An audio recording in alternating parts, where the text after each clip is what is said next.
So I'll start by saying, firstly, thank you, Chair and Senators and Committee for the opportunity to present at this hearing. AAoCS is a non-profit member-based organisation representing retailers who operate more than 7,500 convenience stores across Australia, selling legal and regulated tobacco products in accordance with all Commonwealth and state laws. Our industry employs approximately 80,000 frontline staff, and we also represent more than 120 supplier members across all shop categories, including the 3 major tobacco suppliers. Our organisation is funded through an open and publicly available membership subscription model. All members pay an annual membership fee. The retailers I represent today have lost more than $2.5 billion in legal tobacco sales over the last 5 years. In 2025 alone, our industry lost $750 million in legal tobacco sales. Those figures are staggering, but the financial impact is only one part of the story. I want to talk about the people too often forgotten in this debate. Not politicians, not bureaucrats, not industry groups.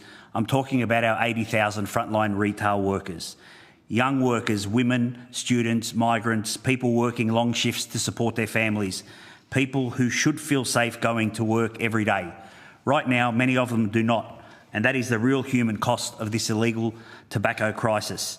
We are now dealing with a full-scale crime crisis created by a black market that has become extraordinarily profitable under the failed excise policy.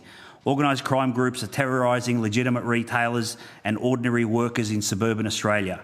One of our members in Sydney, who operates 6 stores, was approached by criminals demanding they sell illicit tobacco and pay protection money. They refused. In response, organised crime opened an illegal tobacco store directly next door to attempt to destroy their business. Workers now get to store every day wondering whether there will be threats, aggression or intimidation, and whether the business will survive. Another member operating 30 stores in regional Victoria experienced an armed robbery in broad daylight. Offenders carrying edged weapons entered the store whilst customers and staff were inside, stealing legal tobacco products to feed the illegal market. Imagine being a young casual worker standing behind that counter wondering if you're going to make it home safely. Those workers still talk about that incident today.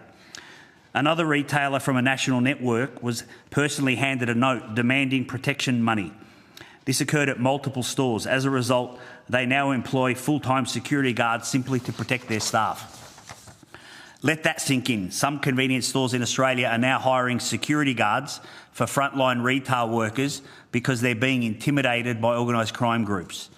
The emotional toll on workers is enormous. Staff are afraid to work night shifts. Parents are asking their children not to work evenings. Employees are suffering anxiety following violent incidents and threats.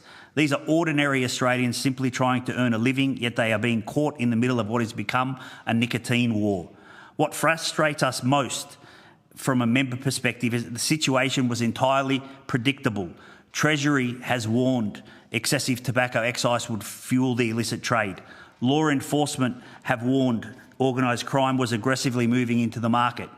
Retailers, including I and many others, have repeatedly warned governments since 2012 that violence and criminal activity were escalating, yet they ignored it. When legal smokes cost $45 a pack and the equivalent is sold for a fraction of the price, organised crime moves in. Today, criminal networks are estimated to control a nicotine black market worth around $10 billion. Government figures suggest illicit tobacco accounts for around 60% and 95% of the illicit nicotine vaping market. That money is not funding essential services, it's funding organised crime, while workers and legitimate businesses pay the price.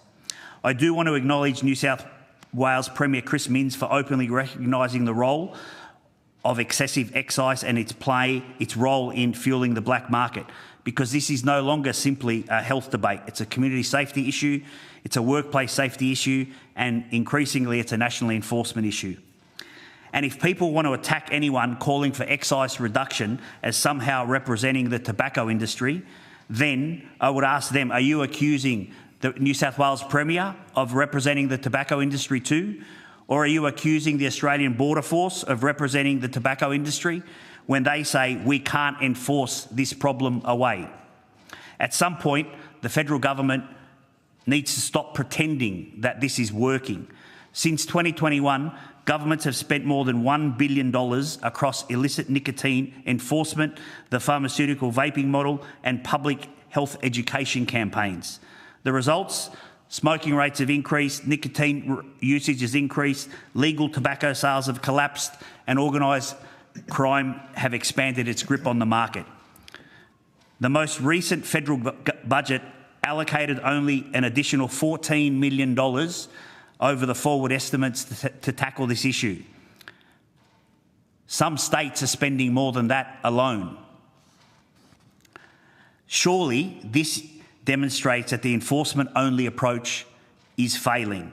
This experiment has failed, and the time for change is now before it's too late. Thank you. Thank you very much. Did you also have an opening statement? Thank you. Yes, thank you, Chair.